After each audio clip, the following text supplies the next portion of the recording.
Hello ඉතින් කොහොමද? හොඳින් ඉන්නව නේද හැමෝම? මං හිතනවා ඔයාලා හැමෝම හොඳින් ඇති කියලා. ඉතින් ගිය සතියේත් වීඩියෝ එකක් ගෙනාවේ නැති හින්දා අපි ආව ලස්සන වීඩියෝ එකක් අරගෙන. ගොඩක් අය අපෙන් අහලා තිබ්බ ප්‍රශ්නයක් තමයි ජපාන ජීවිතේ කොහොමද කියලා. බෝරින්ද, එකම වගේද, වෙනසක් තියනවද? ඉතින් එන්න මේ ප්‍රශ්න වලට උත්තර අරගෙන තමයි අපි මේ වීඩියෝ එක අරගෙන ආවේ. එහෙනම් බලමු මේ සතිය කොහොමද ගත වුණේ කියලා. ඔයාලා දන්නවනේ අපේ වීඩියෝ බලන කෙනෙක් නම් අනිවාර්යෙන්ම දන්නවා අපි හැමදාම ඉරිදට කරන වැඩේ. අපි ක්‍රිකට් ගහන්න යනවා. ඉතින් මම විශේෂයෙන්ම ප්‍රේක්ෂිකාවක් විදියට හැමදාම මෙයාලත් එක්ක ක්‍රිකට් බලන්න ගිහිල්ලා ඉන්නවා. සතියේ දවස් ටිකේම වැඩ කරලා මහන්සි වෙලා ඉරිදට විවේකයක් ලැබෙන හින්දා හැමෝම පුරුදු වෙලා ඉන්නවා ක්‍රිකට් ගහන්න. ඉතින් ඒ හින්දා මාත් හැමදාම එයාලත් එක්ක ක්‍රිකට් ගහන්න බලන්න යනවා. අද මෙයාලා ක්‍රිකට් ගහන්නේ වෙනදා ක්‍රිකට් ගහන තැන නෙවෙයි, මෙතන බුකින් එකක් දාලා තමයි ක්‍රිකට් ගහන්නේ.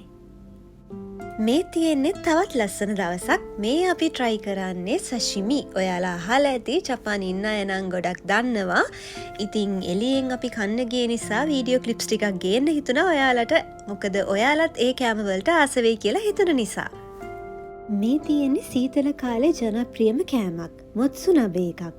මේකෙදි වෙන්නේ හොට් පොට් එකක් අපිට දෙනවා, ඒ වගේම ගෑස් එකකුත් දෙනවා. ඒකේ අවශ්‍ය කරන අමුද්‍රව්‍ය ටික දාලා අපිට ඕන ගින්දරේ ඒක අඩු වැඩි කරලා කුක් කරගන්න තමයි තියෙන්නේ. ඒ කුක් කරගත්තු ටික වෙනම භාජනයකට අපි දාලා අපිට ඕන විදිහට අපිට සර්ව් කරගන්න පුළුවන්. ඉතින් මෙතන සෙල්ෆ් සර්විස් එකක් වගේ තමයි මෙන්න මේ මොට්සුනබේ එකේදී වෙන්නේ.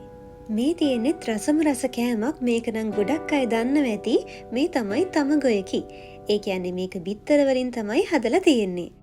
මෙහි ඉතින් ගොඩක් ප්‍රසිද්ධ කෑමක් තමයි මේ තමගොයකි කියලා කියන්නේ. මේක ජපන් කෑමක් නෙමෙයි, මේක චයිනීස් ෆුඩ් එකක්.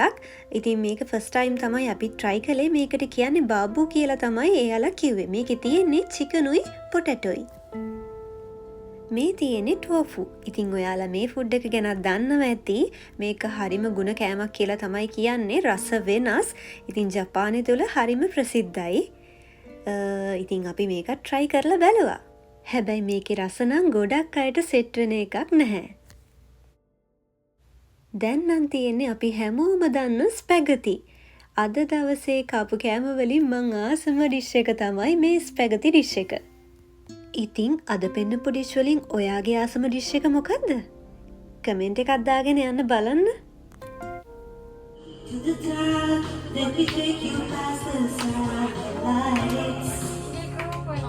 You can see the world you brought to life, to life. So love me like you do, la la, love me like you do, love me like you do, la la, love me like you do, touch me like you do, da da, touch me like you do. What are you waiting for? කෑම කාලා ඉවර වෙලා අපි කැරොකේ එකකට ගිහිල්ලා සින්දුත් කිව්වා. ඉතින් ඒ සින්දුවක් තමයි ඔයාලා කලින් දැක්කේ. ඒක සඩන්ලි කියපු සින්දුවක්. ඉතින් ඔයාලා ඇහුවානේ කොහොමද සතිය ගෙවෙන්නේ කියලා.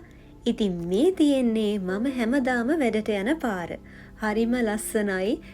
මම ආසයි හැම දවසක්ම අලුත් විදිහට ගත කරන්න. මොකක්ම හරි වෙනසක් කරන්න. අලුත් දවසට මොනවා හරි අලුතෙන් දෙයක් එකතු කරගන්න. ඉතින් ඒ වගේ ජීවිතේට ලස්සන දේවල් එකතු කරගන්න තමයි මම මේ වීඩියෝ කරන්නෙත්. අර බෝට් එකේ යන අය zoom කරාම පේනව නේද? හැමෝම වීඩියෝ කරනවා. ඉතින් කවදා හරි දවසක ඉතිරි වෙන්නේ මේ ලස්සන මතක. ඉතින් ගෙවන දවස ඒකාකාරී වෙන්නේ නැතුව මොකක් හරි වෙනසක් කරලා දවස ලස්සනට කරගන්න තමයි අපි මහන්සි වෙන්න ඕනේ. එහෙනම් ඊළඟ වීඩියෝ එකෙන් හම්බ වෙමු. එතකන් පරිස්සමෙන් ඉන්න. ආදරේ. බුදු සරණයි.